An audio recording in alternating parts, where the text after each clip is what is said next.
Dahil sa sobrang labo ng mata ko, halos 1,500 grado ang myopia ko. Napadpad ako sa isang paaralang nagsasanay ng mga aswang na manggagamot. Ang balak ko lang naman ay hanapin ang pinsan ko. Pero hindi ko inasahang matatapakan at mababasag ang salamin ko. Bakit ang sama ng taong ito? Tapos na. Ngayon, parang nakamosaik na ang buong mundo. Ano nga ba ang pangalan ng nayon ng pinsan ko? Masayang nayon. 4 na salita. Dapat nasa kaliwa yon. Ganoon. Nagkamali ako ng daan. Napadpad ako sa isang nayong puno ng mga aswang na manggagamot. Pasensya na. Magandang gabi sa inyong lahat, mga kababayan. Tao. Hindi. Ang isang buhay na tao ay matagal nang natakot sa amin. Siya ay hindi lamang natatakot. Ngunit mumingiti ng labis. Ang batang ito ay parang tao. Baka ito ang alamat. Na isang aswang na manggagamot na umabot sa sukdulan. Kamusta? Ako si John Reyes. Dito ba nakatira si Kay Reyes? Ako ang kanyang pinsan. Kay Reyes. Hindi ko pa narinig ang pangalang iyon. Punong barangay. Baka si Xiaoqi yon. Xiaoqi. Siya nga. Xiaoqi ang kanyang palayaw. Sa una, hahanapin ko sana si Xiaoqi. Ngunit mayroong isang Xiaoqi sa nayon. Nagkamali ako. Pinsan. Pinsan. Pinsan, sa wakas natagpuan na kita. 100 taon na akong patay.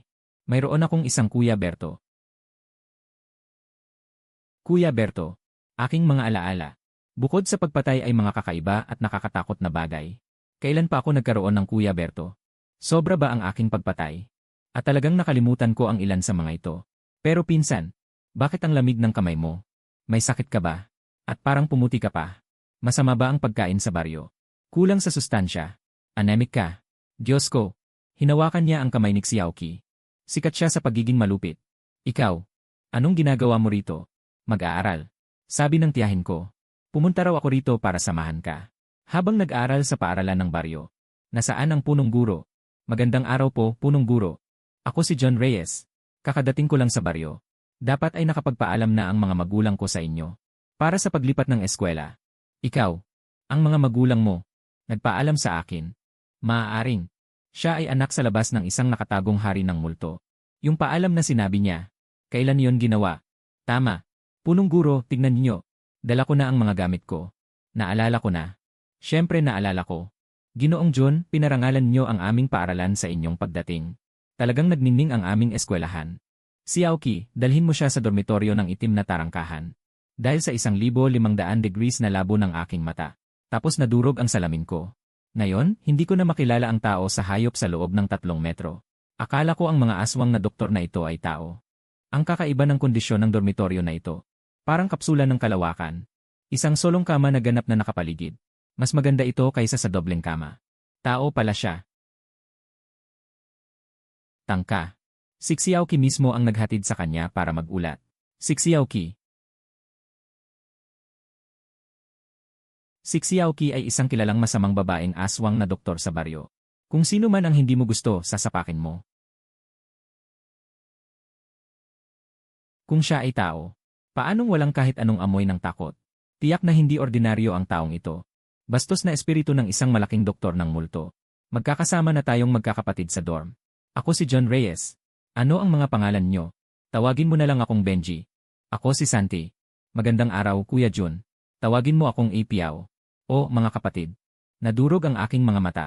Malapit ba sa ating paaralan? May lugar ba na nag-aayos ng mata? O meron ba kayong ekstrang salamin? Pahiram naman sa akin. Kuya Jun, meron ako isang peres dito. Dati may. Isang nakatatandang estudyante ang nag-iwan. Mataas siguro ang grado. Maraming salamat. Talagang nagbigay ka ng tulong sa panahon ng pangangailangan. Ang iyong salamin ay malamang 200 lang. Pero ako ay 1,500. Malubhang nearsighted at may astigmatism. Sige na, sige na. Mag-order na lang ako online ng isang peres. Mga kapatid, matutulog na ako. Magpahinga na rin kayo. Tulog na. Kuya Jun, nagbibiro ka ba? Bumangon ka na at pumasok na sa klase. Kapag nahuli, mapuputulan ng ulo. Klase. Ngayon. 12:00 na ng hating gabi. Hindi mo ba sinabi? Hindi mo ba sinabi? Hindi mo ba sinabi? Hindi mo ba sinabi? Hindi mo ba sinabi? Hindi mo ba sinabi? Hindi mo ba sinabi? Sige na. 2:00 na. Ang eskwelahan ba natin ay gabi-gabi lamang nagkaklase? Kung hindi, bakit may aralin sa umaga? Tara na. Ang unang klase ay sa aming advisor. Ang init ng ulo niya. Kung mahuli ka, patay ka. Ang sistema ng pamamahala ng eskwelahan ay napakakontra sa tao.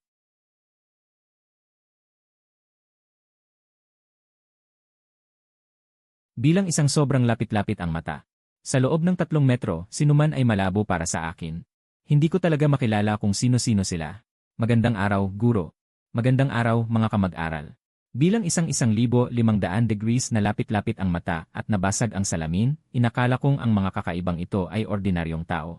John Reyes, tama ba? Simulan na natin ang klase. Ang aralin ngayon ay ang pagpapakita ng sindak at takot. Sindak, anong klase yon? Baka ito ay batayan ng Departamento ng Pag-arte. Isa-isang mag-akyat at magpakita.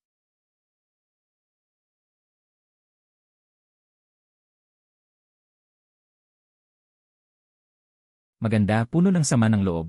Ang mga kakaibang ito ay nagpapakita ng kanilang mga nakakatakot na paraan. Akala ko sila ay mga aktor na may espesyal na pagganap. Akala ko ang kaklase na ito ay may suot na helmet o maskara.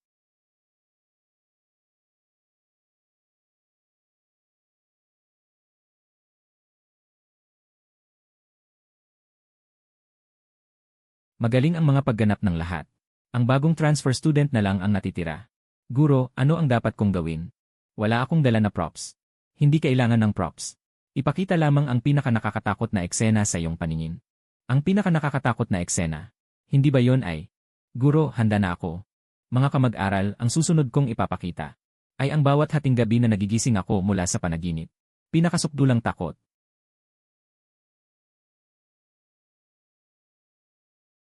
Walang laman, isang walang laman na pitaka. Nakakatakot, sobrang nakakatakot. Talagang nakakatakot. Siya pala ang maalamat na pinakamahirap na multo. Kung wala akong kahit isang braso ng multo. Ang teknik na ito ay direktang tumagos sa aking kaluluwa. Sobrang pangit para sa isang multo. Sino ba talaga itong lalaki? Hindi siya mukhang multo. Ngunit siya ay personal na inaprobahan ng punong guro bilang isang transfer student. Kakaiba. Ang estudyanteng ito ay dapat may pwesto. Tama na, tumahimik. John Reyes, ang iyong pagpapakita ay espesyal. Bumalik ka na sa iyong upuan. Salamat, guro. Narinig ko na may api ang mga nakatatanda. Mas nakakatakot iyon, puro mga alipin. Mga mag-aaral, tapos na ang pagsusulit ngayon. Susunod, may malaking balita na ipapahayag. Bukas ng gabi may isang grupo ng mga tao na sa pilitang dadalhin sa aming teritoryo. Sa oras na yon, ang mga alituntuning kababalaghan ay darating sa aming Royal Authority Vocational College. Ngunit dapat sumunod ang lahat ng mabuti. Sa ganap na mga patakaran kapag dumating ang kababalaghan, gampanan niyo ng maayos ang inyong mga papel. Kung sino man ang maglakas loob na sumuway sa mga patakaran, alam niyo ang kahihinatnan. Mga alituntuning kababalaghan. Ano namang klase ito? Ikaw, dito ka na lang. Hindi ko na naalala kanina. Lahat ng mga tindahan sa kalsada. Oh and my God. Ako, narinig ko ang boses ng sistema. Anong mga alituntuning kababalaghan? Ano ba talaga itong nangyayari? Tapos na, tapos na. Dati ko na itong nabasa sa mga nobela. Kung ang napili ay hindi sumunod sa mga patakaran, sila ay sasaktan ng mga nakakatakot na multo. At pupunitin ng pira-piraso. Tumahimik kayong lahat. Tama ang sinabi ng matabang iyon. Totoong tayo ang napili. Na mga manlalaro ng alituntuning kababalaghan. Ako si Ramon. Ito na ang 2 yugto na aking naranasan. Makinig kayo sa nakakatakot na lugar na ito. Kahit isang maliit na pagkakamali ay magdudulot ng inyong kamatayan. Huwag kayong magkakalat. Huwag maingay. Huwag hawakan ng anuman. Puno ng nakamamatay na panganib ang lahat dito. Ang sariwang hangin sa probinsya ay talagang kaaya-aya. Bakit sa liwanag ng araw? Ang nayon ay walang kahit isang tao. Mukhang ang mga tao sa nayong ito ay sanay na sa gabi-gabing pamumuhay. Ang ganitong schedule talagang pang-millennial. Ginoong Ramon. Doon may tao. Ano ang ginagawa niya? Nababaliw na siya. Sa ganitong paraan, dadalhin niya ang lahat ng mga halimaw. Papunta rito. Tumahimik ka. Talagang hindi siya ordinaryong tao. Sa kakaibang alituntuning ito, ang makakalakad ng walang takot ay 2 posibilidad lamang. O kaya isa siyang multo. O kaya siya ay isang napakalakas na lubos na binabaliwala. Ang mga patakaran ng sistema. Ngunit kahit alinman, hindi natin kayang harapin. Kuya Ramon, mukhang normal naman ang lalaking iyon. Bakit hindi natin siya tanungin? Baka alam niya. Ang mga pahiwatig sa mapangit na lugar na ito. Naghahanap ka ba ng kamatayan? Sa kakaibang alituntuning ito, mas mapanganib ang mga bagay na mukhang tao. Hindi mo alam. Kung siya ay isang multo na nagkukunwari. Kung lalapit ka ngayon, ikaw ay mamamatay. Tandaan mo. Inilabas ng sistema ang ating mga paunang pagkakakilanlan. Mula ngayon, dapat nating mahigpit na sundin ang mga patakaran. Huwag gagawa ng mga bagay na hindi akma sa iyong pagkakakilanlan. Sa gabi, pupunta tayo sa paaralan para magulat. Sa araw, bawal lumabas. Sa ligtas na lugar na ito, puno ng halimaw dito. Pakiramdam ko anumang oras ay sasalakayin nila ako at lalaslasin. Kuya Ramon, tignan mo. Yung lalaking naglalakad sa plaza kanina. Paano siya napunta rito? Sumali rin ba siya sa kakaibang alituntunin? Ang taong ito ay mukhang tao. Baka siya ay isang malakas na manlalaro ng ating kampo. Hindi sigurado. Hindi dapat gumalaw ng padalos-dalos. Sandali lang, subukan natin. Ang kanyang tunay na pagkatao. Ang kanyang pinagmulan. Magsimula na ang klase. Mga alituntunin ng mga estudyante ng bokasyonal na paaralan ng Huangquan. Unang tuntunin. Sa oras ng klase, ang aming mga estudyante. Dito, ay ang mga alituntunin. Unang tuntunin. Manatiling tahimik sa oras ng klase. Ikalawang tuntunin. Sa anumang sitwasyon, mahigpit na ipinagbabawal sa oras ng klase. Ang umalis sa silid-aralan. Guro. Isang ulat. Patawad po talaga. Biglang sumakit ang tiyan ko. Nais kong pumunta sa banyo. Mokong. Ano ang ginagawa niya? Ikalawang tuntunin. Hindi ba malinaw na nakasulat? Sa oras ng klase ay hindi maaaring umalis sa silid-aralan. Baka naman peke ang tuntuning ito. Isang bitag. Sinadya lang niya. Gamit ang pinakasimple, pinakamarahas na paraan. Direktang subukan ang kamatayan. Hangganan ng tuntunin. Ang mga iyon lamang. Nalubos na nakaunawa sa lohika ng mga kakaibang kwento. Ang mga nangungunang eksperto sa mga bagay na ito. Ang may lakas ng loob sa simula pa lang. Gawin ang ganitong pagsubok na parang pagpapatiwakal. CJ. Maaga kang umalis, maaga kang bumalik. CJ, estudyanteng si Xiaoyu. Siya. Talagang lumabas siya. Baka naman ang ikalawang tuntunin sa manual ay talagang peke. Basta may makatwirang dahilan, tulad ng pangangailangan sa katawan, ay ligtas na. Makaalis sa silid-aralan. Nakakatakot na tapang. Nakakatakot na tapang. Kailangan pa bang isipin yan? Mga baguhan kayo. Hindi ba niyo napapansin? Yung taong iyon, nagkukunwari lang siyang tanga. Naloko niya ang sistema ng mga patakaran. Pero, kahit na nagtagumpay siyang maloko ang guro, ngayon madilim na madilim sa labas. Itong mapanglaw na lugar, puno ng panganib kahit saan. Ano ang magagawa niya kung lalabas siya ngayon? Hindi ba yon paghahanap ng kamatayan? Hindi mo ba napansin? Ngayon, sa nakakatakot na paaralang ito, karamihan sa mga mapanganib na multo at kakaibang nilalang ay pinilit na manatili at nag-aaral sa loob ng silid-aralan, di ba? Ngayon, ay ang perpektong gintong panahon upang siya sa atin ang labas na lugar ng paaralan. At ito rin ang tanging bahagi ng buong dongjon na walang mga halimaw o ligtas na vacuum na gumagala. Hanggat sinamantala niya ang oras na ito upang hanapin ang susi at mga bagay na magliligtas sa kanya. Magagawa niyang maglakad ng may kapangyarihan. Nagdadominada sa piitan na antas. Tama nga, kapag kumain ng sobra, sumasakit ang tiyan. Akala ko kayong mga taga-silangan ay lahat. Mga duwag at tanga. Hindi ko inaasahan na may isa pala. Matalinong tao na natagpuan ang kahinaan ng patakarang ito. Guro, mag-uulat ako. Pupunta rin ako sa banyo. Sabi mo, gusto mong umalis ng silid-aralan habang nagkaklase at pumunta sa labas. Pupunta ako sa banyo. Naglakas loob ka na ayaw makinig sa aking klase at maging bastos sa loob ng aking silid-aralan. Hindi. Kung gayon, bakit pinayagan ang batang iyon?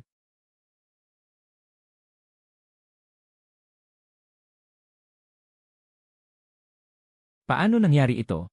At yung lalaki kanina, lumabas at walang nangyari. Bakit itong dayuhan? Sinabi ang eksaktong parehong salita. Diretso siyang napatay. Yung tao kanina, tiyak na gumamit ng isang napakatago na antas Diyos na kagamitan. Itong taang dayuhan, akala niya, magagawa rin niya. Kuya, ikaw, bakit mo kaya magawa lumabas? Paano mo ba talaga ginawa iyon? Ano? Sir ba ang sinasabi mo? Ano naman ang mahirap doon? Sabihin mo sa guro. Magpaalam ka lang. Pwede ka nang pumunta. Kayo riyan. Bagong lipat ba kayo? Parang hindi ko narinig kahapon. Ang boses ninyo. Kami ay mga bago. Kakalipat lang sa klase na ito. Kuya, hindi namin alam ang mga patakaran. Pakituro po sa amin. Ako rin. Kakadating ko lang. Marami pa akong hindi kilala. Dagdag pa ang mata ko. Na aksidenteng nabasag noong isang araw. Ngayon hindi ko na talaga makilala kung sino-sino. Paano ka naman? Nakaligtas sa harap ng napakaraming mga kakaibang nilalang. Anong kakaiba? Yung mga alamat at multo. Lalo mo akong ginugulo. Kuya, huwag mong sabihin sa akin na alam mo ngayon. Hindi mo alam na puro dito. Lahat ay kakaiba. Kapatid, ano ba ang kakaiba at nakakatakot? Ikaw ba ay masyadong maraming horror novels ang nabasa? Hindi naman siguro ikaw ay talagang umabot na sa ganitong antas. Wala kang nakikita, di ba? Ako ay talagang may 1,500 degrees na nearsightedness. At may malalang astigmatism din. Kuya, ang sakto naman. Mayroon kaming isang kasama. Siya rin ay 1,500 degrees din. Mataas na antas ng pagkabulag sa malayo. Isuot mo ang kanyang salamin. Maiintindihan mo ang sinasabi ko.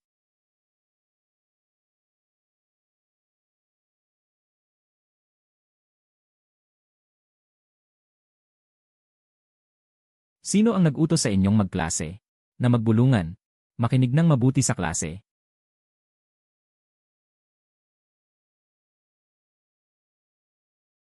Mga patakaran sa kantina. Unang tuntunin. Dapat sa kantina. Sa kantina. Ikalawang tuntunin. Huwag mag-aksaya ng anumang pagkain. Susunod. Kung hindi mauubos, puputulin ko kayo.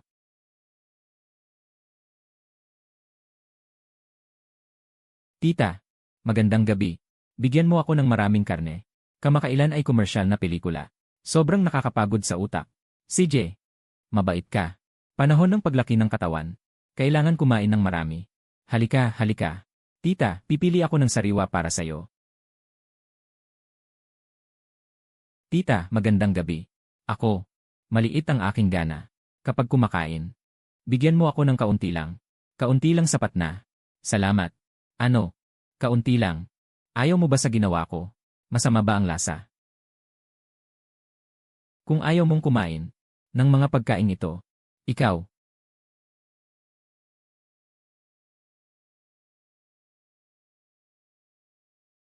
Kanina nang tumingin kay Kuya Jun.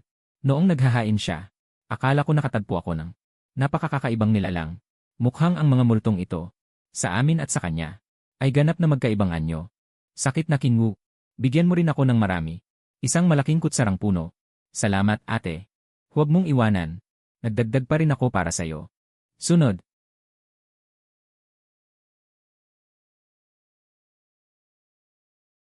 Paano ito kakainin? Hindi ito pagkain ng tao. Pwede bang hindi ako kumain? Hindi pwede. Hindi mo ba nabasa ang patakaran ng kantina? Talagang hindi pwedeng may matira. Ang mga lutong sa kantina. At hindi tayo makakakuha ng lakas. Mamaya wala na tayong lakas para tumakbo. Kuya Jun, itong bagay. Bakit hindi ka kumakain? Kuya Jun, itong bagay. Paano mo nalulunok yan? Naku, medyo malansa. Ang karne ay medyo matigas. Pero ito siguro ang natatanging lasa ng lugar. Tulad ng espesyal na dugo sausage sa aming probinsya. Hilaw na inatsara. Sa una, hindi sanay kumain. Normal lang naman. Pinsan.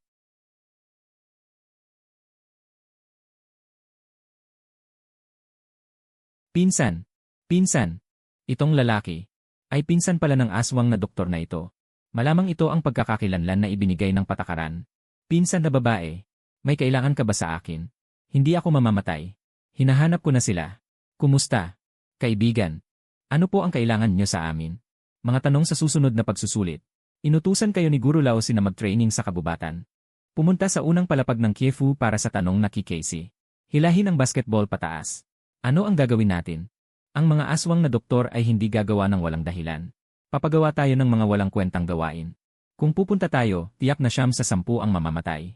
Kung gayon, pwede ba tayong hindi pumunta? Sabihin na lang na hindi natin nakita ang daan.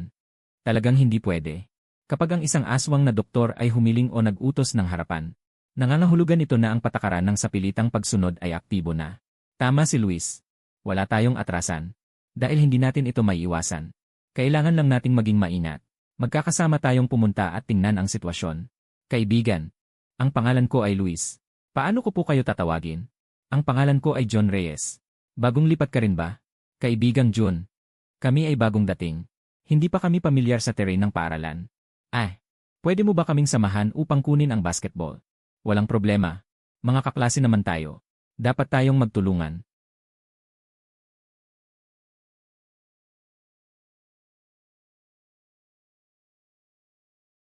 Totoo nga. Ito ay isang nakakatakot na tanong na may pagpipilian. Narito lamang ang napakakaunti. Kahit na ang tanging. Ang ligtas na basketball ay ang ilalagay. Kung kukuha ng maling isa, malamang na agad na matrigger ang sumpa. At tamaan ng balik sumpa. Hindi maganda ang bolang ito. Wala talagang hangin. Hindi man lang madrible. Napakasama ng pakiramdam. Kuya Jun, dahan-dahan lang. Dahan-dahan lang.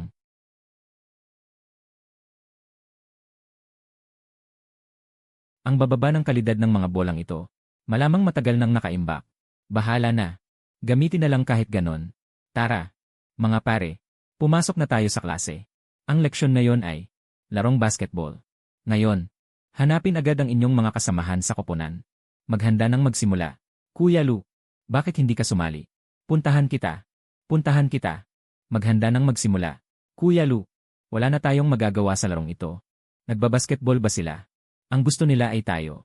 Ang sipain na parang bola. Ako, na may 1,500 degrees na nearsightedness. Kahit sino, ordinaryong tao ang tingin ko. Ate, pinsan. Sa susunod na round tayo magsama. CJ, kaibigan. Lumapit ka rito, sama-sama tayo. 3 lang tayo, sakto. Ako. Nagulat siya na nakasama ko ang isang aswang na doktor sa koponan. Unang laro. May bagong estudyante. Laban sa koponan ng demonyo. Ate, pinsan. Dito ka lang muna. Pupunta ako sa vending machine doon. Bibili ng 2 tubig. Ano ng problema, estudyante? Tama na. Hanggang kailan ka magbabangga? Estudyante to. Anong ginagawa mo? Magsalita tayo ng maayos. Ano ba ang itinatago mo? Bakit ka narito? Parang naglalakad ka lang sa sarili mong hardin. Sabihin mo sa akin. Hindi ko maintindihan ang sinasabi mo. May nakatago siyang gamit. Palabasin mo siya. Nag-arte ka pa. Tingnan mo ang iyong mata. Nag-arte ka pa. Pinapanood mo kaming mamatay. Habang ikaw ay tumatawa sa tabi. Dahil ayaw mo kaming iligtas. Hindi rin kita papabayaan. Kayo, anong ginagawa ninyo? Walang ginagawa. Kami, nag-uusap lang kami. Tita, hindi ka naman patay. Okay lang, okay lang. Baka may hadlang sa komunikasyon. Ang mga kabataan ngayon, mataas ang stress. Magsisimula na ang unang laro.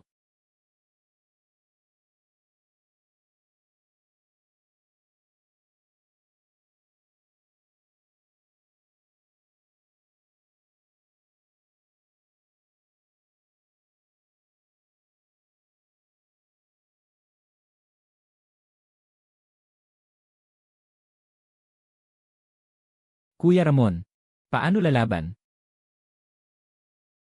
CJ, maganda si Beck sa episode na ito.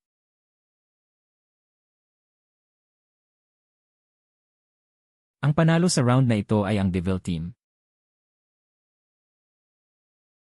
Kumuha lang ako ng tubig doon. Naririnig ko ang ingay niyo rito.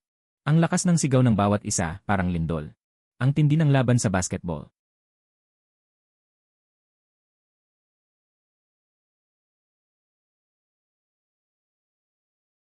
Ako na may nearsightedness. Akala ko ang guro sali ay isang mahilig magsuot ng pakpak na dekorasyon na lalaking maskulado. Susunod na ako ang maglalaro. Tara, Xiaoqi. Piao.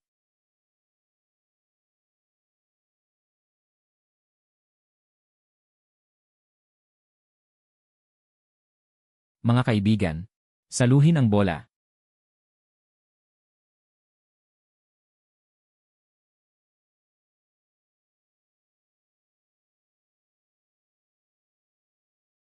Ang galing mo, pinsan. Hindi ko akalain na may talento ka sa sports. Naglakas loob na hawakan ang ulo ni Xiaoqi. Naghahanap siya ng kamatayan.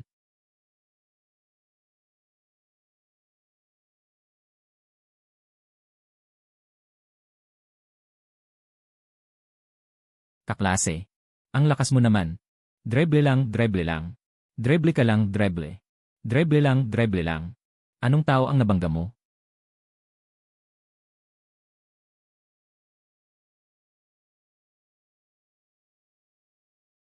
Gusto mong maging bodyguard ko? Wala kang pakialam. Kung sino ang gusto kong patayin, iyon ang gagawin ko. Kung tutulong na ang aswang na doktor na ito sa tao. Anong klaseng plot twist ito?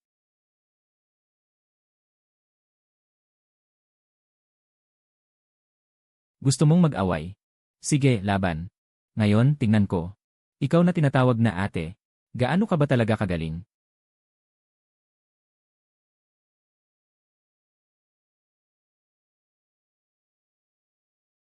Dahil nagkakilala tayo. Sige, bigyan ko kayo ng kasiyahan.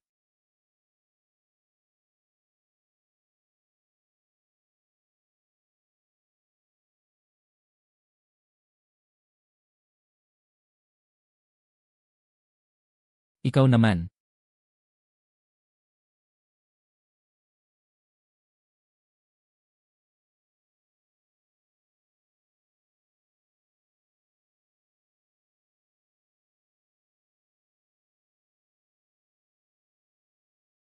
Ako na.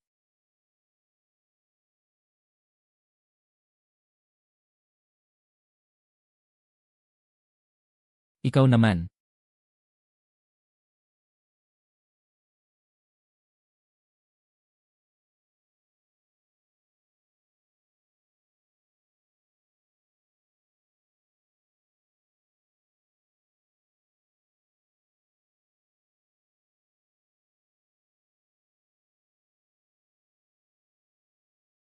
Tigil, tigil, tigil. Mga kaklase naman tayong lahat. Nagbabasketball lang naman. Bakit nagkakasakitan na? Kung hindi naman namatay, okay lang. Nagkaayos na kami, nagkamayan. Ayos, ganyan dapat. Ganyan ang itsura ng tunay na kaklase. Sige, ituloy natin ang laro. Nanaginip ba ako? Nagsimula na. Hindi pa sila bumabangon. Huwag mo silang pakialaman. Sobrang pagod nila, kailangan magpahinga. Talaga, hindi kaya kung walang mata. Tumpak naman ang pag-aim ng bola. Bakit hindi pumasok? Ni ang basket ay hindi makita. Paano pa tayo makakapaglaro ng bola? Sino sa inyo ang may dala? Ng salamin na higit sa 1,000 grado. Mayroon akong matinding nearsightedness. Ang bagong order na salamin ay hindi pa dumadating. Pagkatapos ng laro, ibabalik ko sa inyo. Hindi ito dapat masira. Mayroon ako dito. Mayroon akong 1 peres. Na salaming pamalit na may 1,500 grado. Para sa'yo. Talagang mabait itong estudyante. Maraming salamat. Ikaw talaga ang aking tagapagligtas. Ang iyong mga mata. Salamat. Dahil sa aking pagkabulag. Hindi ko nakikita ng maayos ang paligid.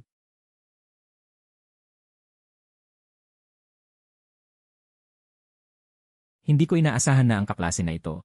May inihagis siya na hindi ko alam kung ano. Kaya nasira muli ang aking mga mata. Bakit mo na naman nabasag ang aking salamin? Pasensya na. Magkano ba ang salaming ito? Babayaran kita. Hindi na. Hindi na, hindi na. Galit na si Manok. Malala ang magiging resulta.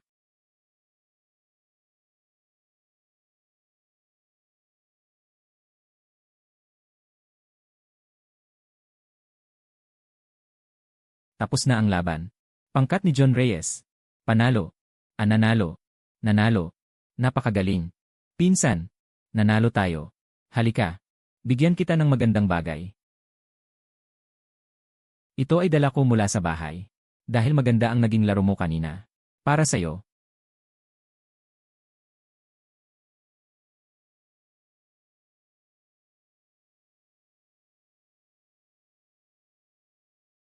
Masarap. Gusto mo ba? Napakagaling. Mayroon pang chips beef jerky chocolate. Kanina nakita kitang naglaro na pagod ka. Ito lahat ay para sa'yo. Magpakataba ka. Tingnan mo ang payat mo. Parang madaling mabasag. Kailangan mong tumaba. Ang 3 kaklase ay akala nakatakas na sila. Hindi nila alam na hinihintay sila ni Manok. Nasugatan kayo. Sumama kayo sa akin sa klinika. Sa klinika. Lintik. Tiyak na abnormal din ang klinikang ito. Hindi pwedeng hindi pumunta. Nakasulat ng malinaw sa ika-7 alituntunin. Ang nasugatan sa loob ng paaralan ay dapat magpagamot sa klinika. Kaya humanap tayo ng gamot. Kung may mali agad tumakbo. Dinala ni Manok ang 3 dayuhang kaklase. Papunta sa klinika ng mga aswang na doktor. Pumasok na kayo. Pwede bang hindi na lang kami pumasok? Pwede bang hindi na lang kami pumasok? Pumasok kayo. O kaya mamatay sa labas. Hindi ko alam kung naalipusta ba ng 3 estudyanteng ito ang akin. Parang ayaw silang pakawalan ni Xiaoji. Pero dahil sa patakaran ng kakaibang alituntunin, hindi niya sila direktang pinatay, kundi ginamit ang mga alituntunin Tatlo silang nakulong ngayon sa silid konsultasyon ng mga medikong multo. Upang makatakas, kailangan nilang hanapin ang daan palabas dito. Ito ang tanging paraan. Mag-isa mong tuklasin ang silid konsultasyon. May nakita silang bukas na pinto. Pumasok sila at nakakita ng isang doktor. May tatlo pang bagong pagkain na darating. Doktor. Doktor, pakiusap. Wala na talaga kaming sakit. Kanina lang ay sugat sa balat. Tumigil na ang pagdurugo ngayon. Babalik na kami sa silid-aralan. Pakiusap, pakawalan na po ninyo kami. Buksan mo ang pinto. Buksan mo agad ang pinto. Halika, mag-opera tayo. Pagkatapos nito ay gagaling ang inyong sakit. Hindi. Ayoko nang mag-opera. Lalo na't hindi kailangan ng lagaring panggupit. Ang lagari ay hindi ginagamit sa operasyon. Sa loob ng inyong mga buto, may tumubong virus na. Kung hindi ito tuluyang tanggalin, sa gabi ay magiging baluktot na piraso ng laman kayo. Kaya tanggalin na lang ba? Kaya putulin sa baywang. Sinong tao ang gumagamit ng lagari sa operasyon? Bilang isang medikong multo, makatuwiran naman na gumamit ako ng lagari sa operasyon, di ba? Huwag kang matakot. Magsisimula ang operasyon mula sa inyong mga binti. Kapag nilagari, hindi na sasakit.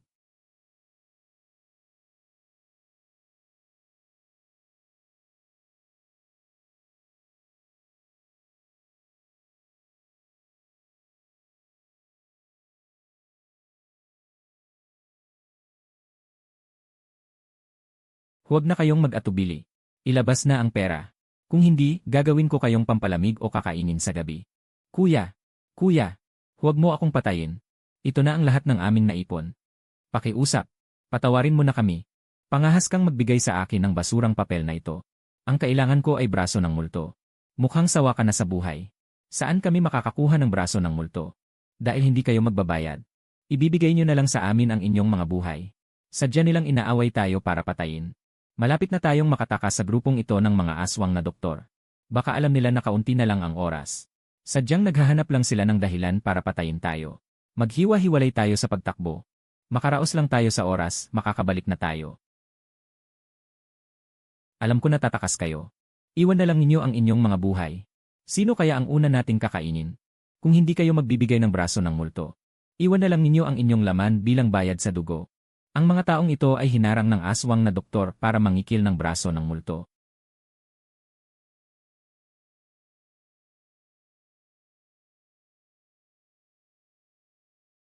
Ligtasin mo muna ako. Kuya Ramon, kapag nakakita na ng dugo ang aswang na doktor, baka susunod na tayo. Mag-isip tayo ng paraan para makatakas. Makaraos lang sa oras. Sila na sumali sa rule na grupong multo. Makaraos lang sa huling oras ay makakabalik na. Pero bibigyan ba sila ng aswang na doktor ng oras?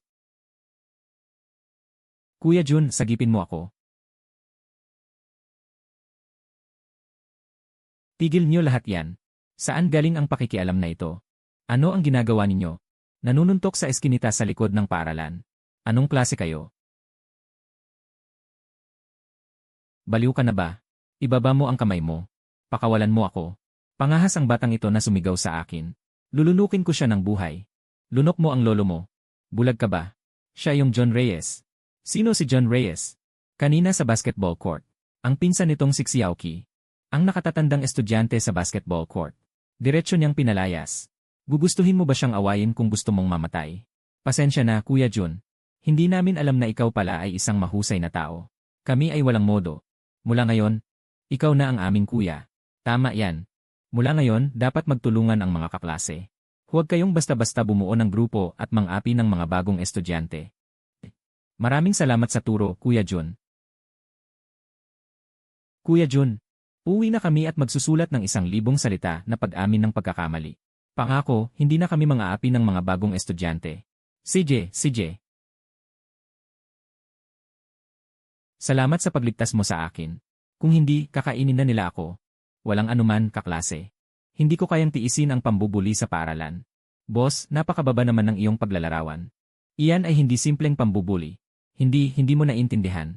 Sa kanyang paningin, ang mga tinatawag na nakakatakot na halimaw na ito, ay mga estudyante lamang na hindi sumusunod sa mga patakaran. Tapos na ang misyon.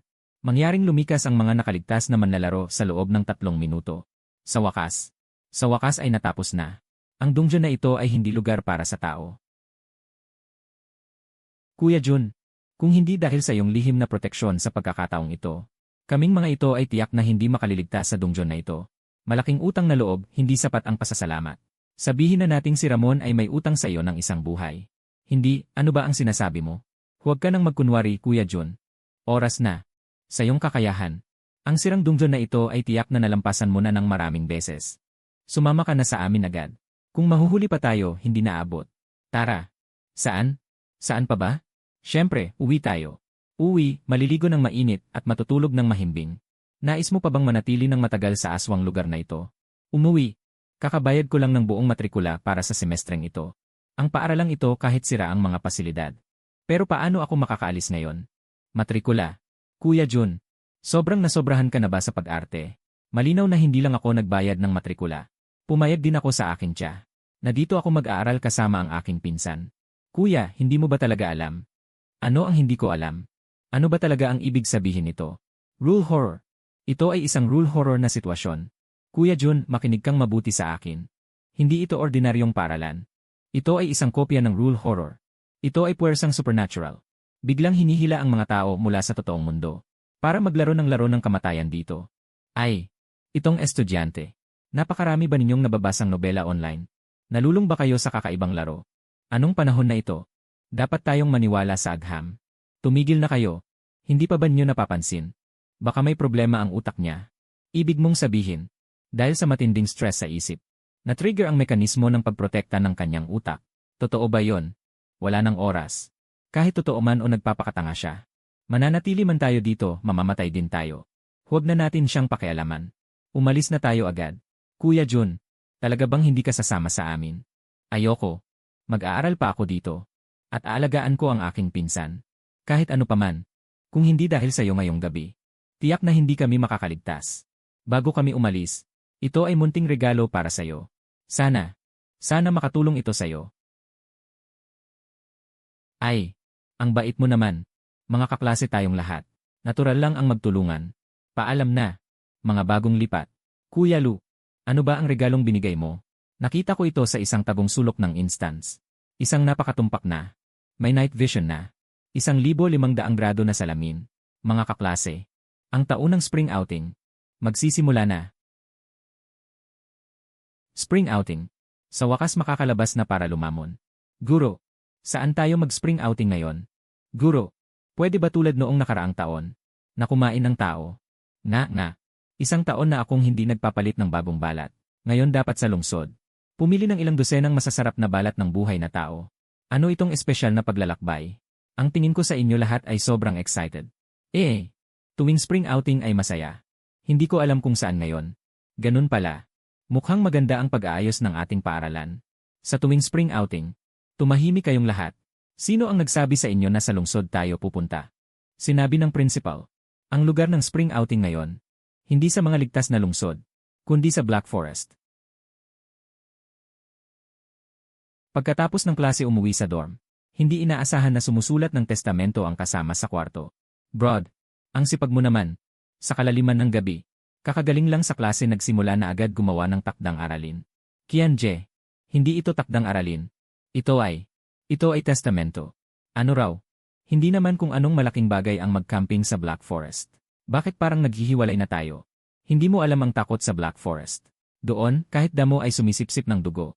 Kung ako'y mahuli ng mga halimaw doon, sipsipin ako na parang pansit. Ang aking mga magulang na nasa lungsod, hindi nila malalaman na ako'y nasa panganib. Ang pagpunta sa isang outdoor adventure ay natakot ka ng ganyan. Pero tama ka. Magsulat ng liham upang mag-ulat ng ligtas ay nararapat. Siya nga pala. Ano ang trabaho ng iyong mga magulang sa lungsod? Ang aking mga magulang. Sila ay kahanga-hanga. Sila ay mula sa ating paaralan. Pinili bilang mga natatanging nagtapos. Itinalaga na magtrabaho sa isang ospital sa lungsod. Isang garantisadong asignasyon. Pagkatapos kong graduate saka ko nalaman. Ito pala ay itinalaga bilang isang aswang na doktor. Silang dalawa sa ospital na yon. Ang galing ng kanilang pagganap. Garantadong asignasyon. Sa panahon na yon, ang ganitong mabuting teknikal na paaralan ay bihira na. Karaniwan pagkatapos ng graduation. Anong uri ng trabaho ang itinatalaga? Marami. Ang aming paaralan ay ang pangunahing paaralan sa lugar na ito, na sentro ng pagsasanay ng mga henyong multo. Ang mga trabahong mapupuntahan ay napakalawak. May mga ospital, may mga paaralan, may mga amusement park, medical, edukasyon at turismo. Ang tatlong pangunahing industriyang ito, talagang mahusay. Hindi lang yan, mayroon din ang namamahala sa mga bus. Mayroon din ang namamahala sa mga eskalator. Noong nakaraang 2 taon, may isang nakatatandang mag-aaral na napakahusay. Direktang na italaga sa isang eroplano. Ngayon, espesyal na nagtatrabaho sa taas ng 10,000 metro. Ang performance niya, astig, medyo malawak ang saklaw. Hindi lamang namamahala ng transportasyon, mayroon din namang mga piloto. Pero, sa tingin ko, ang mga pasilidad ng eskwelahan natin ay pangkaraniwan lang. Medyo sira-sira pa nga. Paano matutunan ang mga kursong ito? Ang ganitong instinct, kailangan pa bang aralin yon? Basta't mabuhay ka sa final exam. Tiyak na magbibigay ng trabaho ang eskwelahan. Sa panahon na yon, ang eskwelahang nagbibigay ng trabaho ay mabuting eskwelahan. Magpahinga na. Magsigla. Bukas ng gabi, may excursion pa tayo sa Black Forest. Ang sarap talaga ng hangin ng kalikasan. Kahit bulag ako ngayon at hindi makakita ng maayos. Pero nararamdaman ko, tiyak na maganda ito rito. Napaka-komportable. Tama nga. Ito ay tiyak na abnormal. Kahit hindi ito mukhang nakakatakot. Pero tiyak na mas nakakatakot ito kaysa sa karaniwang nakakatakot. Tama nga. Sa ganitong nakakatakot na lugar, akala niya ay komportable. Naku, nakakatakot. Madilim at malamig dito. Hindi ko alam kung may multo rito. Paano kung makatagpo ako ng multo? Hindi. Ikaw mismo ay multo. Bakit ka matatakot sa multo? Ay, pasensya na. Ang tamang-tama ng kapaligiran kanina. Nakalimutan kong multo rin pala ako. Habang ang 3 kong kasama sa kwarto ay nag-explore pa sa loob ng kagubatan. Nag-uulat sa hari ng puno. Maraming kakaibang nilalang ang natagpuan. Sila ay pumapasok ng marami sa aming teritoryo. Dahil sila mismo ang lumapit. Hayaan silang. Maging sustansya ko na lang lahat. Aking pinsan. Sa ganitong oras ng gabi. Naglilibot sa kagubatan. Saan ba talaga ang pupuntahan natin? Hindi naman tayo dito maglalakad magdamag. Sabi ng class president. Basta't maglakad tayo sa itim na kabubatan. Makakalabas tayo. Ganun pala. Ngayon naiintindihan ko na. Talagang ito ay inayos ng eskwelahan. Sa gabi, hinila nila tayo. Sa mga bundok at liblib na lugar. At hindi nagbigay ng mapa. Kaya kong maniguro. Tiyak na ang class president. Nauna nang naglagay sa mga palumpong sa daan. Sa mga butas ng damo. Naglagay ng maraming nakakatakot na props. Kasabay ng isang makapal na pulang ambon na dumarating. Nagkalat ang lahat ng kaklase. Saklolo, hindi ko na makita ang ibang multo. Hindi ko makita ang ibang multo. May humihila sa binti ko. Kakaiba. Bakit habang naglalakad? Unti-unting nababawasan ng tao. Masyadong mabilis ang paglalakad ng lahat. Pinsan, nasaan ka? Napakalaki ng ambon na ito. Hindi ko makita ng malinaw ang daan. Mukhang ang larong ito ay opisyal nang nagsimula. Unang nakatagpo ng pinsan ang kakaibang halimaw ng kagubatan. Batang babae, maging mabuti at maging merienda ko. Sa pulang mundo ng ambon, unang nakatagpo ni Xiaoqi, ang kakaibang halimaw ng itim na kabubatan.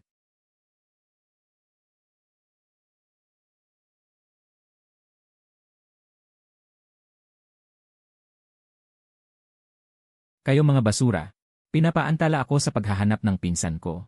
Sa ibang araw, ang ibang kaklase ay nahuli ng haring puno na demonyo. Si Xiaoqi ay nangingibabaw na sa eskwelahan. Pagdating sa itim na kabubatan, kakaiba, ay hindi kalaban niya. Bitawan. Bitawan. Iba pang mga kaklase na aswang na doktor. Tulad ng pinatuyong karne, isinabit ng hari ng mga punong demonyo. Sinisipsip ang kanilang mga sustansya.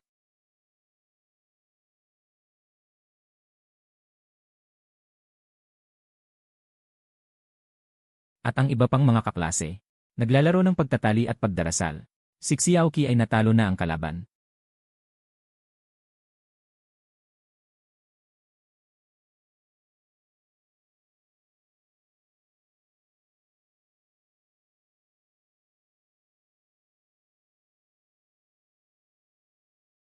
Nakita ako ng espiya ng hari ng punong demonyo. Dahil ako ay may 1,500 degrees na malapit ang paningin. At sira na naman ang aking mga mata. Ngayon malabo ang lahat ng nakikita ko. Kahit ang mga gumagalaw na sanga ng aswang na doktor Akala ko ay karaniwang halaman lamang. Ang mga sanga ng itim na kabubatan ay magulo ang pagkakalago. Nakabara ang daan. Kailangan na putulin. Buti na lang matalino ako. Bago umalis pumunta ako sa bulwagan ng bato upang maghanap ng palakol. Mahirap maglakad sa bundok na ito. Paano magtatagumpay kung walang kasangkapan para buksan ang daan? Hindi ko alam kung bakit.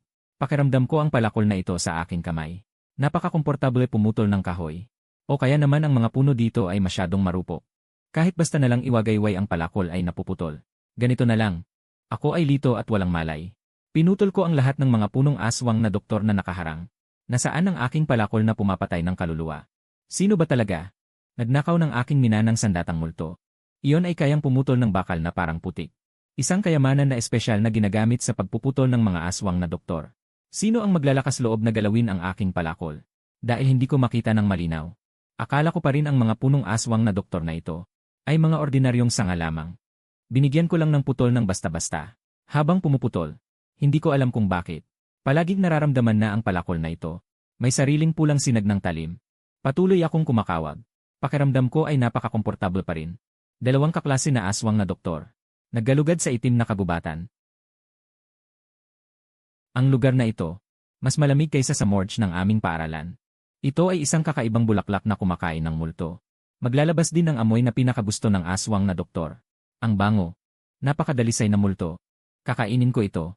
Kapag lumapit, lulunukin ang multo at matutunaw sa tiyan. Matapos masipsip ang multo, ito ay patuloy na maglalabas muli ng amoy na gusto ng multo. Saklolo, ikaw na bulaklak na baliw na multo. Siksiyaoki dahil masyadong malakas ang kanyang aura.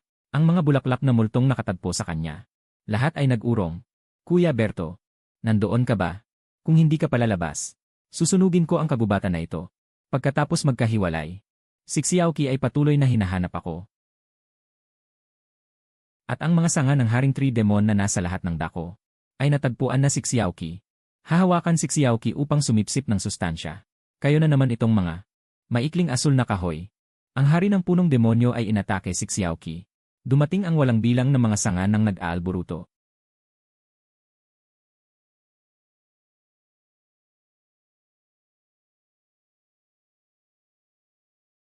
Ang taktikang ito ng pagkalat. Talagang ang paaralan ay para sanayin ang aming kakayahang mabuhay ng mag-isa. Ngunit ito ay isang spring outing lang ng paaralan. Anong panganib ang mayroon? Dahil sa aking 1,500 degree na pagiging malapit ang mata. Akala ko ang mga ito ay mga ordinaryong bulaklak lamang ng kabubatan. Pinulot ko na lang.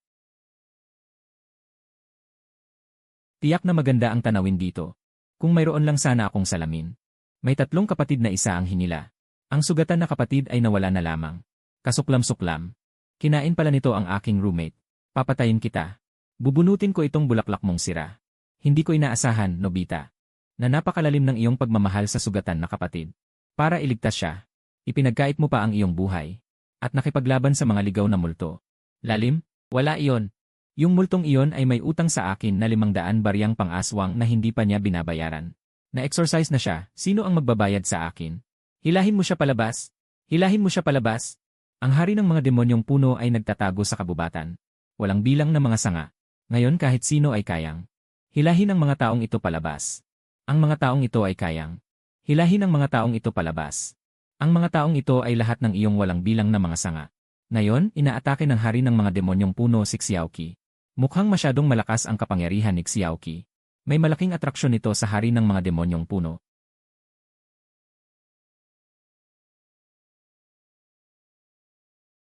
At sa aking panig, natuklasan ko ang mga bulaklak na ito sa kabubatan. Lahat ay may napakabangong amoy. Sa tingin ko, kung gagawin kong pabango ang mga bulaklak na ito, tiyak na masarap iyon. Si Xiaoqi ay patuloy na naglalakad palalim. Nakahanap ng maraming kaklase.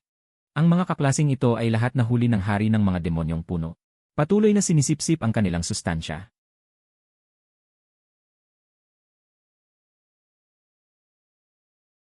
Halos lahat ng kaklase ay nahuli na. Pero hindi sila pinansin ni Xiaoqi. At ako na nakuha ang pabango, ay nagpatuloy din sa paglalakad palalim sa kabubatan.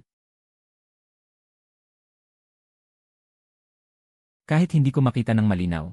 Pero sobra ang ambience. Ang paaralan para sa spring outing na ito ay tiyak na gumastos ng maraming pera para gawin ito. Bigla kong naramdaman na may nilalang sa damuhan. Kuneho. Dahil sa aking pagkabulag. Ang laki ng kuneho. Nakikita ko ito bilang isang kuneho.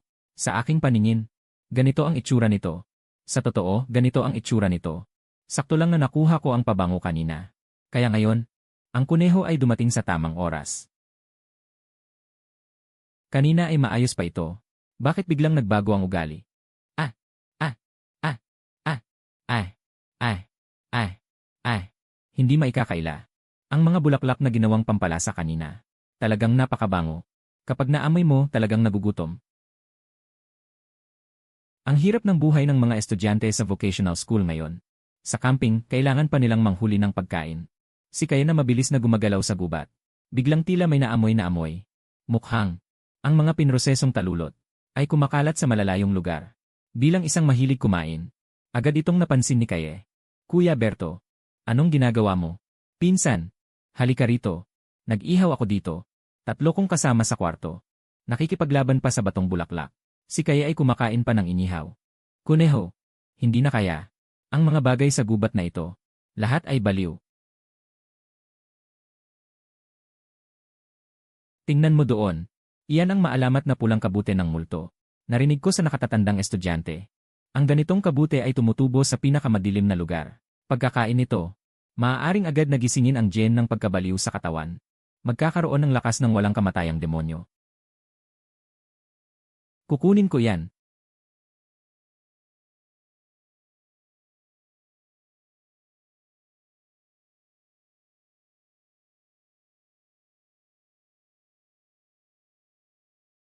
Para sa 500 kong piso. Susubukan ko.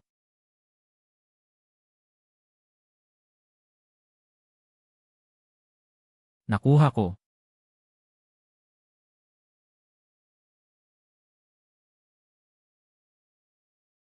Pagkakain ng kasama kong si Benji ng pulang kabute ng multo.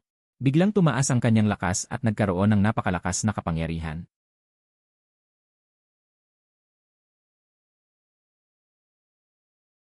Talagang naging malakas. Sa ilalim ng kuweba ng Kianpan. Naging napakalakas ni Benji.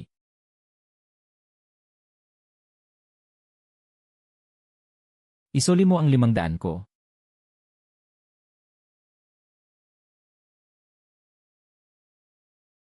Parang nakita ko ang aking lola na kumakaway sa akin. Buhay ka pa ba? Benji, bakit ka naging ganyan? Tumigil ka na sa kakasalita. Una, ibalik mo muna ang 500 aswang na doktor.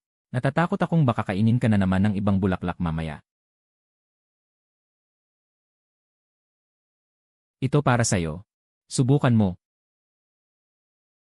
Habang kumakain ako ng barbecue kasama ang pinsan ko, nagbago ang paligid at mga puno, at hindi ko pa ito napapansin. Si Kaya ay kumakain pa ng masarap. Bigla siyang nakaramdam ng mapanganib na presensya.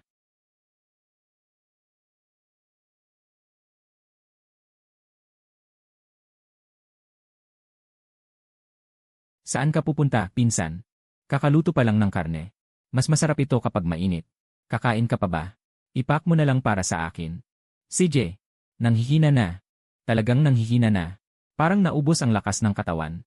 Matapos mawala ang bisa ng kabute. Si Benji ay lubos ng nanghina. Ang halaga ng pagiging matapang sa 1 minuto ay napakalaki. Tara na. Napakadilim ng kagubatan na ito. Samantala, kay Kay naman, siya ay nag-iisang nakahanap ng mapanganib na presensya. Nakita ang ilang higanteng kahoy. Dahil naabala siya sa pagkain. Galit na ngayon si Kaye. Doble o triple ang lakas niya. Dahil sa inyo. Kailangan kong maghintay ng 3 minuto para dito.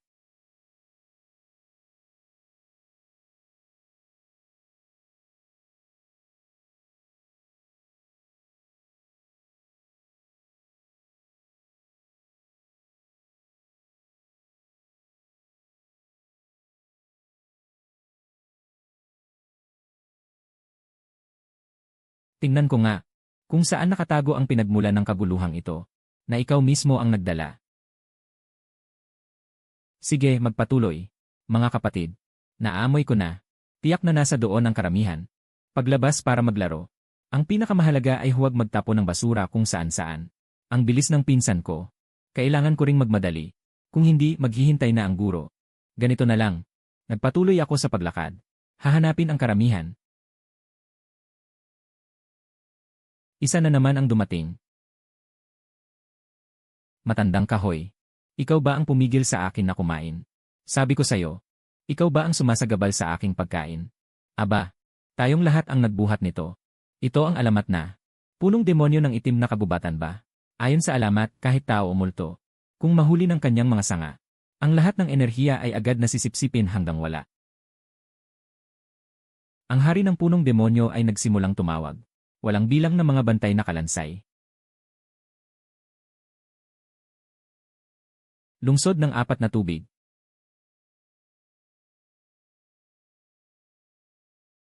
Ang tatlong magkakapatid na Stone ay nagsimula ring makipaglaban sa mga bantay na kalansay.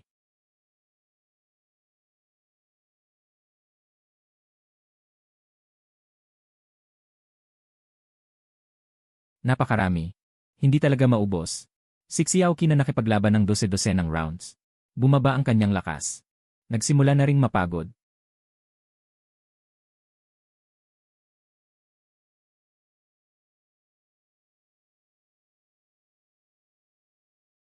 ₱500.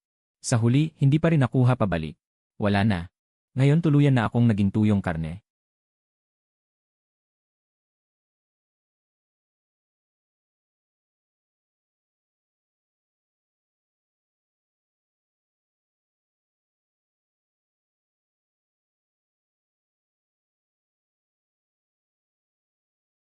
Si Xiaoqi at ang kanyang tatlong kasama sa kwarto.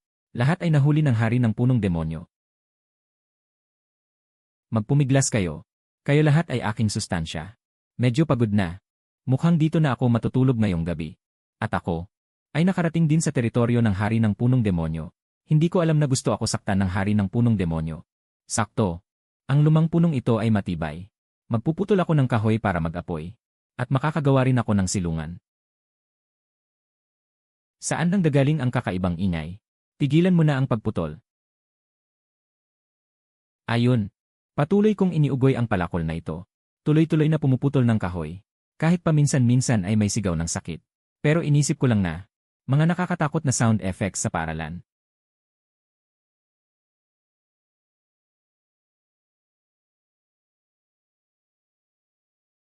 Pagkatapos putulin ang malaking puno, nagsimula akong gumamit ng kahoy para mag-apoy. Tingnan mo. Ano ba ang sinabi ko noon? Si Kuya Jun ay tunay na palihim na malakas. Iyan ay ang 1000 taong hari ng punong demonyo. Kami buong klase na pinagsama-sama. Kulang pa sa kagat ng ngipin. Tama. Simula ngayon sa paaralang ito, talagang hindi dapat masaktan si Kuya Jun. Matagal na abala. Muntik nang makalimutan ang tunay na bagay. Pinsan heto. Ito ang kakukuha lang doon. Nakabalot na karne ng kuneho para sayo. Punuin mo muna ang iyong tiyan. Pinsan ko ngayon ay bibigyan kita ng sariwa. CJ. Apoy na gawa sa kahoy na pinutol kanina. Pampalasa mula sa bulaklak na kiway. Ang bango ay kumakalat ng malayo. Napakalayo.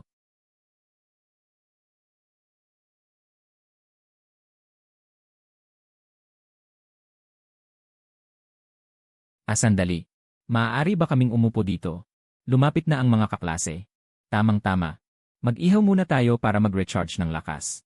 Simulan ko nang ipakita ang aking kakayahan sa pagluluto. Gagawa ako ng inihaw para sa mga kaklase.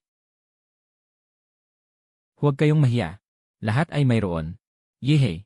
Nakita ba ninyo? Si Kuya Jun kanina. Ang paraan ng paghiwa. Sobrang astig. At saka, marunong din siyang magluto. Tingnan mo ang kanyang galaw sa pagpihit ng mga inihaw. Napakaamo. Hindi ko alam kung bakit. Parang naramdaman ang papatay na aura ni Kaye. Okay, luto na lahat. Kumain na kayo habang mainit. Tama, iyan ang diwa. Laban lang lahat. Sa tingin malapit na sa dulo. Sa tingin sa mga estudyanteng ito, kung makababalik ang isang katlo maganda na. Napakaraming tao. Guro, bumalik kayong lahat. Ipinapaalam guro. Bumalik na kami. Mabuti. Nakadaan sa Black Forest. Ang pagsusulit niyo sa pagkakataong ito. Lahat ay pumasa. Pumasa sa pagsusulit.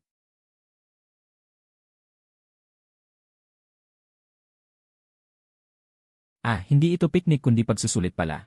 Diyos ko, madaling sabihin. Ito pala ay pagsusulit na ginawa ng paaralan. Lahat kayo magpigil kayo. Ang dahilan ng biglaang pagsusulit na ito ay upang malaman ninyo ang tunay na antas ng inyong kakayahan. Sa hinaharap, magtatrabaho kayo sa iba't ibang mga urban legend. Kung kahit ito, kakayahang mabuhay sa labas ay wala. Paano kayo mananakot sa hinaharap? Paano matutupad ang paaralan? Ang iye na itinalaga sa inyo. Tama ang guro. Kailangan nating magsikap. Pagbutihin ang antas ng ating kakayahan. Huwag ipahiya ang paaralan. Dahil lahat ay pumasa. Black Forest Test. Kung gayon, susunod magpapahayag ako ng isang mahalagang bagay na may kinalaman sa karangalan ng buong paaralan. Ang ating paaralan, kamakailan ay nakatanggap ng abiso mula sa punong tanggapan. International Word School Exchange. Magsisimula na sa lalong madaling panahon. Sa oras na yon, ng East Island Country White Ghost Night Parade Academy, mga exchange student at tagapagturo, ay darating sa ating paaralan. Para sa 3 araw na akademikong palitan. Bumalik sa paaralan. Kinabukasan, normal na kaming nag-aral. Si Kuya Joy iyon. Si Kaklas Sofia pala. Pagkatapos ng klase, pwede bang pumunta ka saglit? Sa kahon sa likod ng gusali ng paaralan. Mayroon akong napakahalagang sasabihin. Gusto kong sabihin sa iyo ng pribado. Likod na kahon. CJ, walang problema. Usapan na yan. Ang susunod na internasyonal, palitan ng kakaibang paaralan, ay tunay na pagsubok ng takot at kaligtasan. Una, pagpaligsahan ng antas ng takot. Sino ang gumagamit ng mas kakaibang paraan para sirain ang target? Taas ang puntos ng sino man. Pangalawa, pagpaligsahan ng kakaibang lakas. Sa madaling salita, ay laban ng lakas. Ang natalong paaralan ay magbibigay ng 3 malalaking kopya ng kakaibang kwento bilang pabuya. Ano yan? Ang kalabang dumating ngayon ay delegasyon mula sa silangang islang bansa.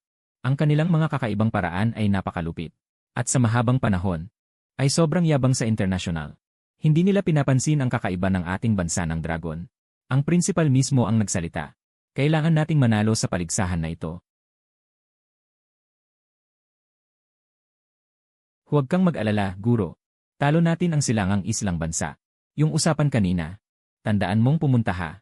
Huwag kang mag-alala, kaklase Sofia. Ako ay napakapuntual. Pupunta na ako. Galing Kuya Yu. Nakatago ang galing mo. Si Sofia na babaeng malaki ang bibig. Pero sa klase natin, medyo maganda siya. Malinaw na gusto kanya.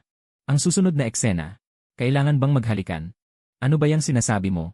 Lahat tayo ay malinis na relasyon ng kaklase. Nang umalis ako sa silid-aralan, nakakaramdam ako ng pagpatay.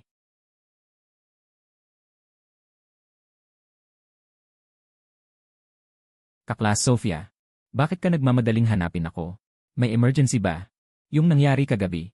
Sobrang salamat sa'yo. Wala yun. Lahat tayo ay kaklase. Madilim na kasi noon. Kaya nagputol ako ng kahoy para sa apoy. At nagluto ng makakain. Gawa lang ito ng kusa. Hindi lang iyon. Hindi mo alam kung paano ka. Nag-ugoy ng itak noong sandaling iyon, ang galing mo.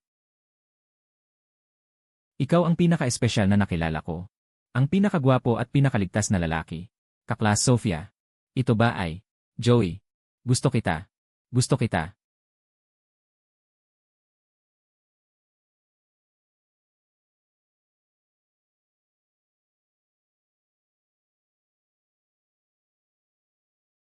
Uy, Kaklas Sofia. Medyo biglaan ito. At sa totoo lang, hindi ko pa nga nakikita ng malinaw.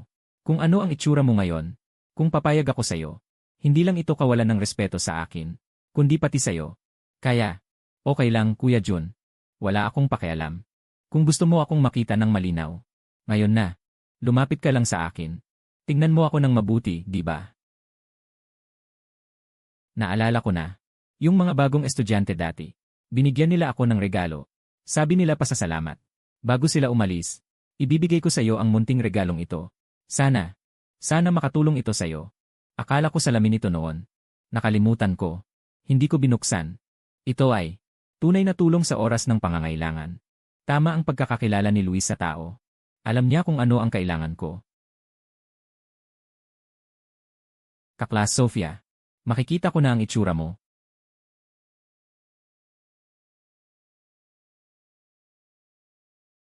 Anong nangyayari? Pinsan, bakit ka nandito? Bakit ang lakas mo? Tatanungin kita. Gusto mo ba siya? Wala naman. Pinsan, mali ang pagkakaintindi mo. Ako at si kasamang Sofia. Ilang araw pa lang kaming magkakilala. Hindi ko man lang makita ang itsura niya. Paano ko siya magugustuhan? Mabuti naman. Kuya Yani. CJ. Uwi na muna ako. Sa susunod, pwedeng mahinahon mo lang akong tawagin. Muntik nang matunaw ang aking anyo dahil sa'yo. Tigilan mo na yan. Ngayon, gusto ko na. Dahan-dahan. Muntik nang matunaw ang aking anyo dahil sa'yo.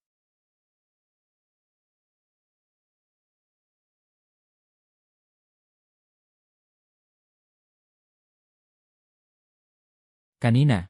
Gusto mo ba ang pinsan ko? Huling tanong ko ito sa'yo. Ikaw, talaga bang gusto mo ang pinsan ko? Gusto ko. Gustong-gusto ko siya. Ang kanyang amoy. Kahit konting simoy lang.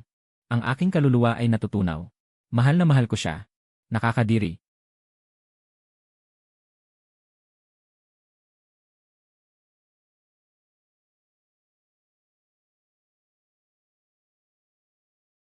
Lulunukin ko siya ng buo. Isang munting dilat. Ang kanyang mga buto. Ang kanyang laman. Ang kanyang hininga ay magiging akin. Ito. Kaya nating. Kaya tayong dalawa'y laging magkasama. Hindi na maghihiwalay.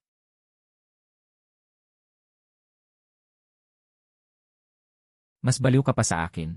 Gusto ko lang naman siyang kagatin at tikman. Ikaw pala'y lulunukin ng buo. Nandito na ang Kuya Zico natin. Kumusta? Matamis ba ang hangin sa probinsya? Ano pa ang masasabi?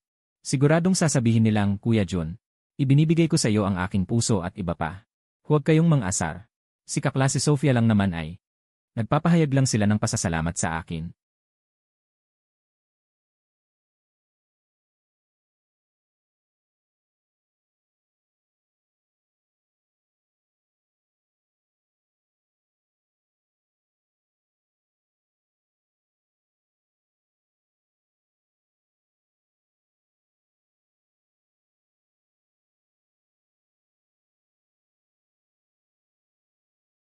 Sobrang may pakiramdam ka.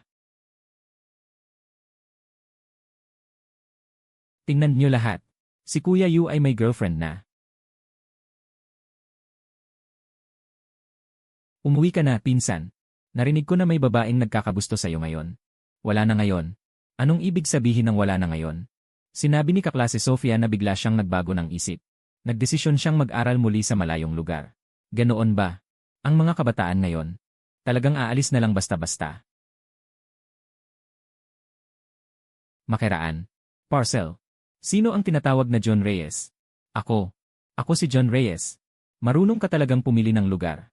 Sumunod ako sa navigation at nagbisikleta ng 30 kilometrong bundok. Tapos pumutok ang gulong ko. Nasira rin ang baterya. Kailangan kong umakyat sa bundok na yon. Puno ng mga uwak. At kailangan ko pang lumangoy sa isang mabahong lawa na may berdeng usok. Binata. 5 taon na akong nagde-deliver. Wala pa akong nakitang baryo na ganito kahirap hanapin. Sa susunod na magde-deliver ako rito, kailangan mong dagdagan ang bayad sa akin. Pasensya na talaga. Pagod ka, kuya. Mahirap talaga ang daang ito sa bundok. Aalis na ako. Ang mga tao sa baryo mo.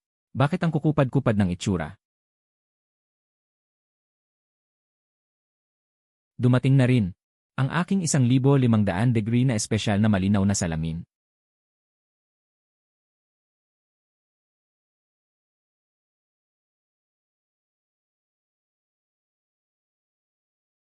Ito.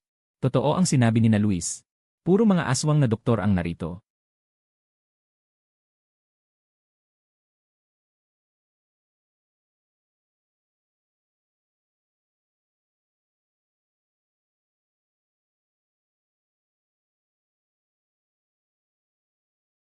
Ano bang nagawa ko?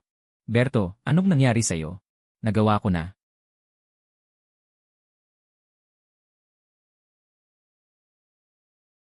Kuya Jun, anong problema mo? Halika. Tutulungan kita, tingnan natin. Nabaliw na. Baliw na lahat. Hindi pala sila nagbibiro.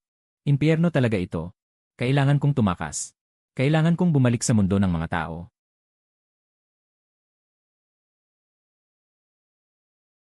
Kaklase na si Jun. Ano ang nangyari sa'yo? Malapit na ang seremonya ng pagtatapos. Ngayon ay magtatalaga ng mga trabaho. Mga kaklase. Ngayon din ang araw ng opisyal na pagtatapos ng ating klase. Araw ng opisyal na pagtatapos. Punong guro. Ngayong graduate na. Pwede na ba akong umuwi? Gusto kong bumalik sa sarili kong lungsod. Kaklase na si Jun. Ikaw ay isang mahusay na mag-aaral ng paaralang ito. Graduate ka na. Siyempre dapat mong tanggapin ang asignasyon ng organisasyon. Matapos ang pag-aaral ng komite ng paaralan na pagdesisyonan. Binabati kita, kaklase na si John Reyes. Ikaw ay itinalaga sa gilid ng lungsod. Isang kakaibang level na nakakatakot na alituntunin. Bilang pangunahing boss ng lugar. Pangunahing boss. Tama. Pagdating doon, kailangan mong sundin ng mabuti ang mga patakaran ng kakaibang kwento.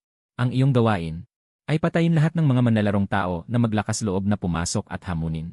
Lipulin silang lahat. Huwag mag-iwan ng kahit isang buhay. Anong kalokohan ito? Gagawin akong multo sa kakaibang kwento para manakot ng tao. Pero tao ako. Ang aking pinsang babaeng aswang na manggagamot.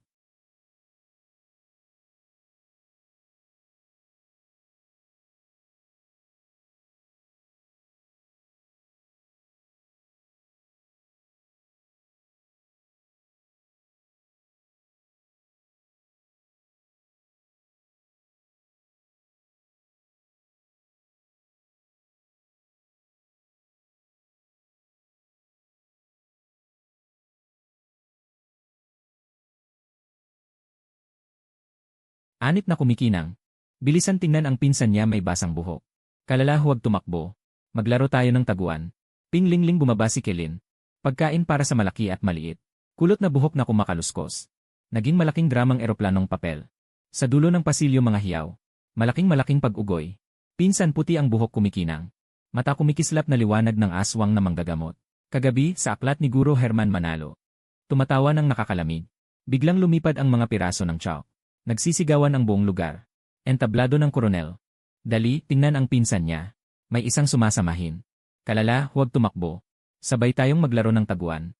Kalabog-kalabog. Pinakamalaking kainan. Si Hualala ay may kulot na buhok. Naging labanan ng mga eroplanong papel. Sa dulo ng pasilyo may mga sigawan. Malaking pagwawasiwas. Makintab ang puting buhok ng pinsan. Ang mga mata ay may kakaibang liwanag. Kahit na isang tao. Naging malaking drama ng eroplanong papel. Sa dulo ng pasilyo may mga sigawan. Malaking pagwawasiwas. Makintab ang puting buhok ng pinsan. Ang mga mata ay may liwanag ng multo. Kahit na isang tao. Naging malaking drama ng eroplanong papel. Sa dulo ng pasilyo may mga sigawan. Malaking pagwawasiwas. Naging malaking drama ng eroplanong papel.